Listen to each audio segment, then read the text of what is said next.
Good morning, and a lot has changed in my life. I've battled multiple types of pelvic pain, and it has been a severe type of chronic pain that fluctuates for the last decade of my life. I just turned 30 a month ago, and now I feel like I'm in a good spot where I am able to pursue a dream of mine that just wasn't possible in my 20s. And going professional in the dance world at age 30 is a little bit above where it's normal to see. And I want to challenge that because being a dancer has been a really big dream of mine since I was very little. Around the age of 5, I dreamt some really big dreams. My mom bought this magnet of a ballerina, and her back was arched, and her leg was in a back attitude, and her arms were stretched out above her head, and she was so inspirational to me. I wanted to be a professional ballerina. And then another instance of my life was where when my family had this big Thanksgiving gathering and all the guys just absolutely loved football. And it just so happened that the Dallas Cowboys, I mean, I guess they do it every Thanksgiving Day, but the Dallas Cowboys cheerleaders were on the TV. They had a small clip and I saw them shaking their palms and I thought it was the coolest thing. I came from a small country town and now I'm in a big city. But like the rodeo was so big and just them being cheerleaders and wearing cowboy boots and shaking some really pretty pom poms, I told myself I'm gonna do that someday. And just taking little steps towards my goal has been just transformational to my life because I grew up super shy at the level where if my mom or dad asked me a question like, do you want cereal for breakfast? I could only nod my head yes or shake my head no to answer questions because I was way too shy to even talk to my parents. And honestly, I have overcome so much in my life. And now that this pain has subsided and it's gotten under control, where the flare ups just happen and then I'm fine. I haven't really experienced feeling normal for a very long time because um I just really want to accomplish the big goals that I've set out and dreamed of, and I really want to set an example to other people who either dreamed big dreams and feel inadequate, or people who think they don't have permission to dream big dreams. I want to show the world that you can dream big and you can accomplish big because we serve a big God. And I just hear so many stories, just even in the Christian realm, where you can accomplish big dreams and be taken aback like you didn't think that was possible.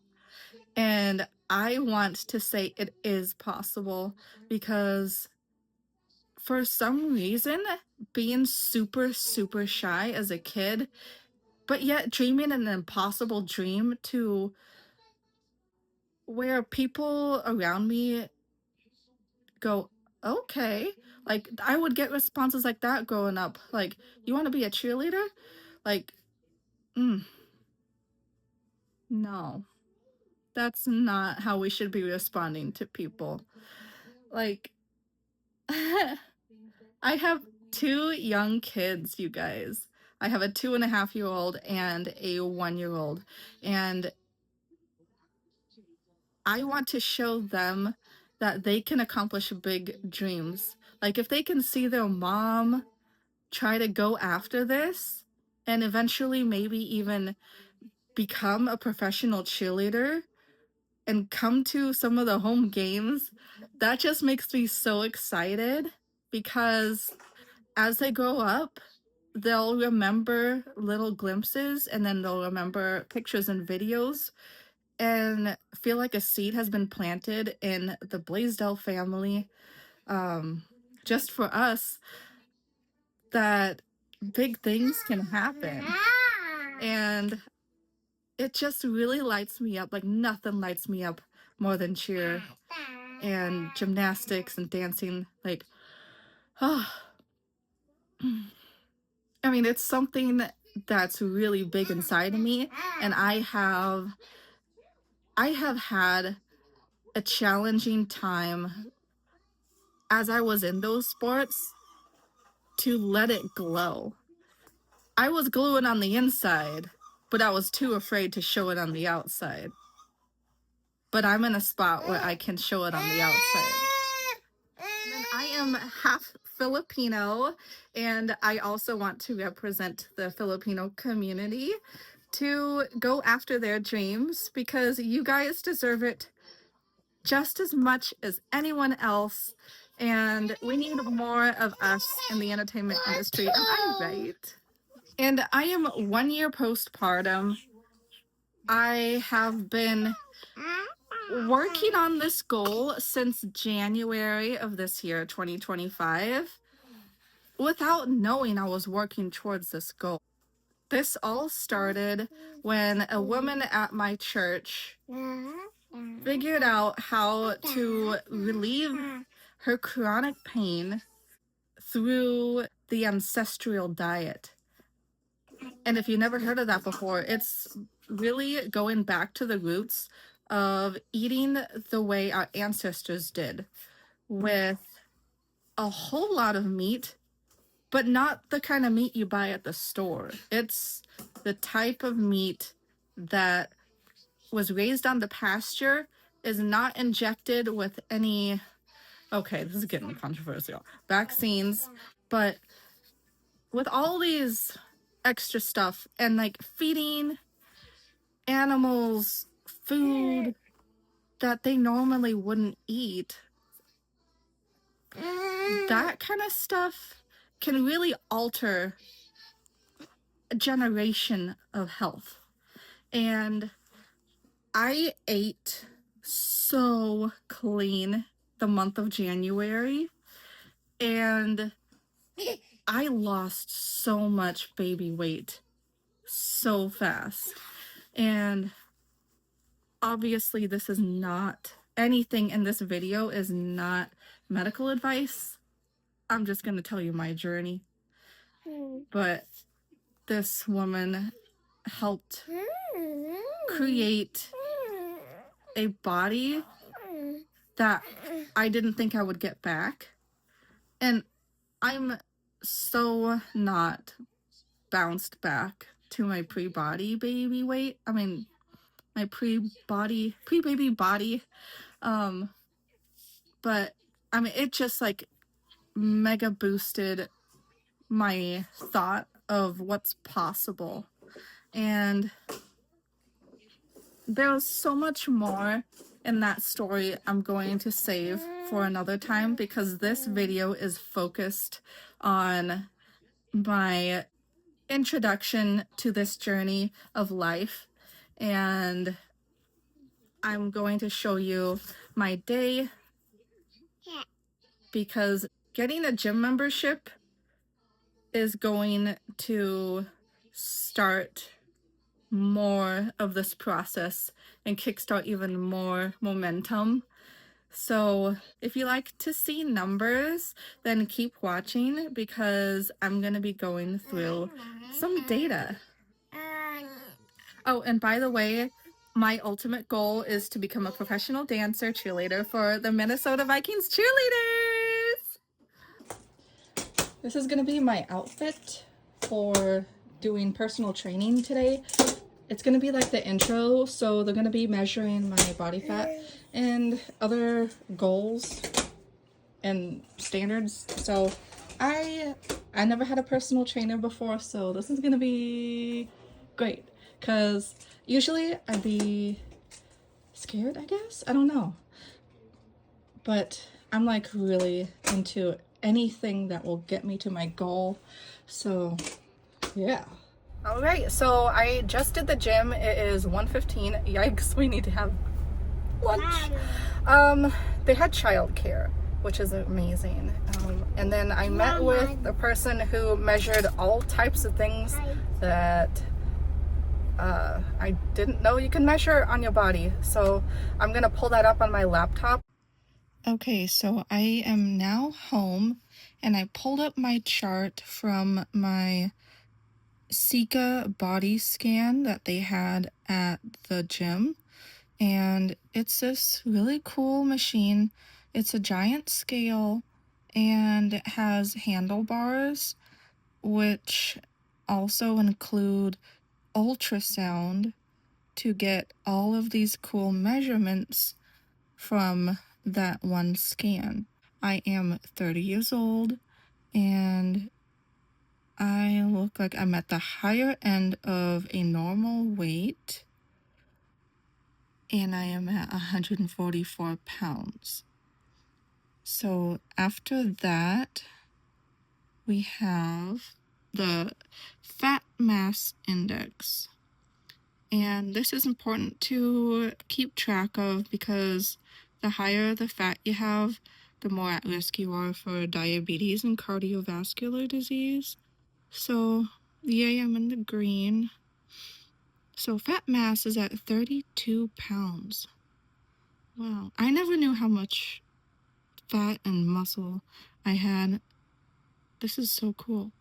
And then we have fat-free mass index. What does that mean? Oh, water, bone, muscle. Skeletal muscle mass. Ooh, this is exciting. Okay, so I have 46 pounds of muscle. And then back over here, I have 37 pounds of fat. 37 to 46.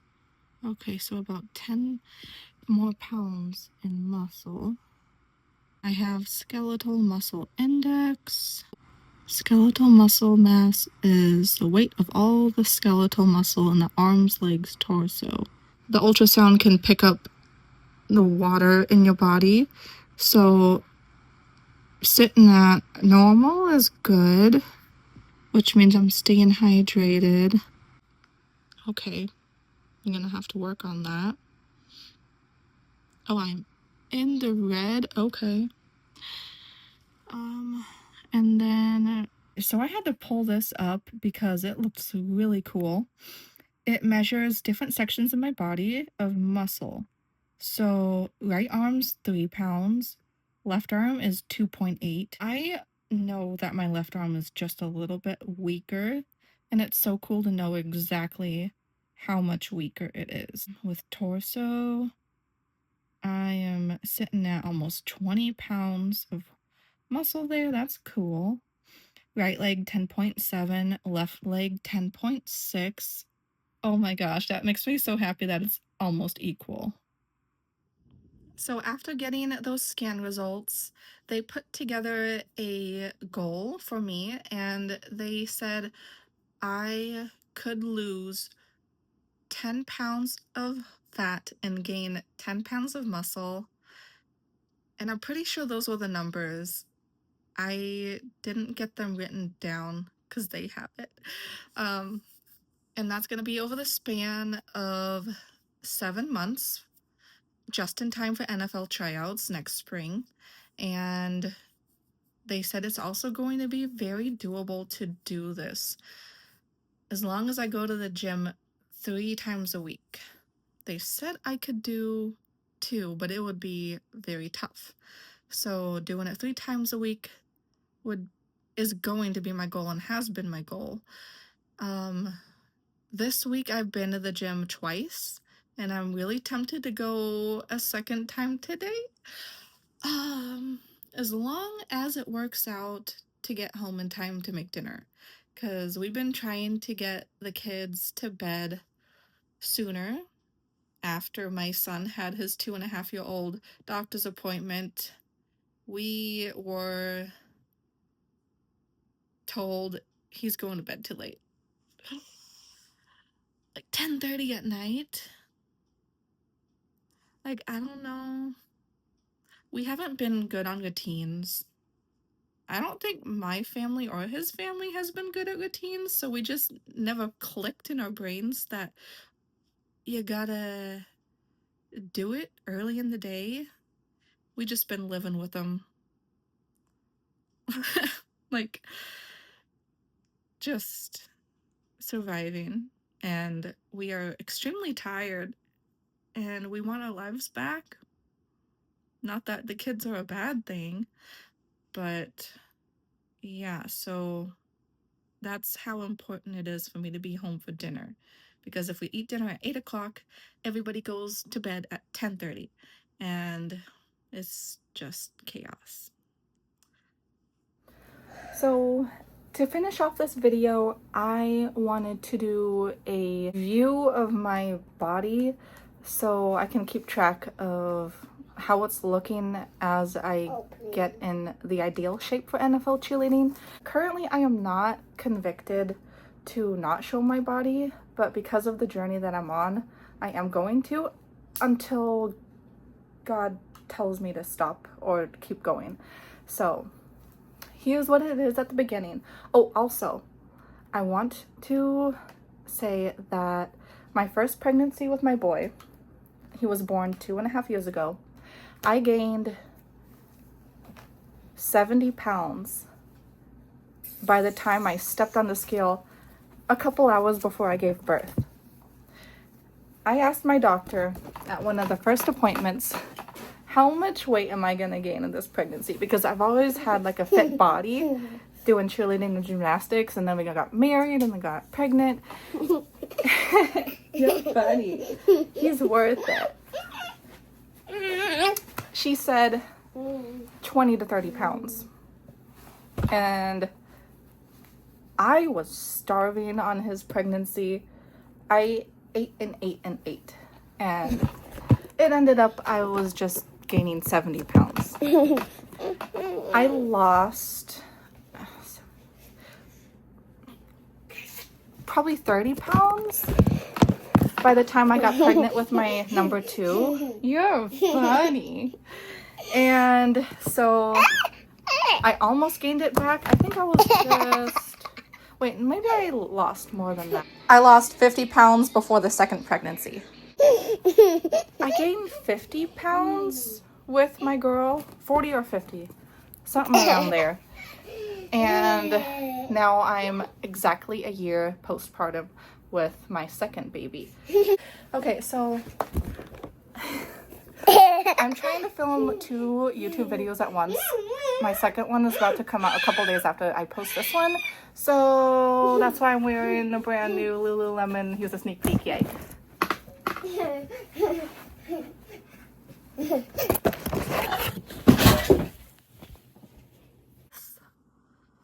But I'm just gonna like make them go down.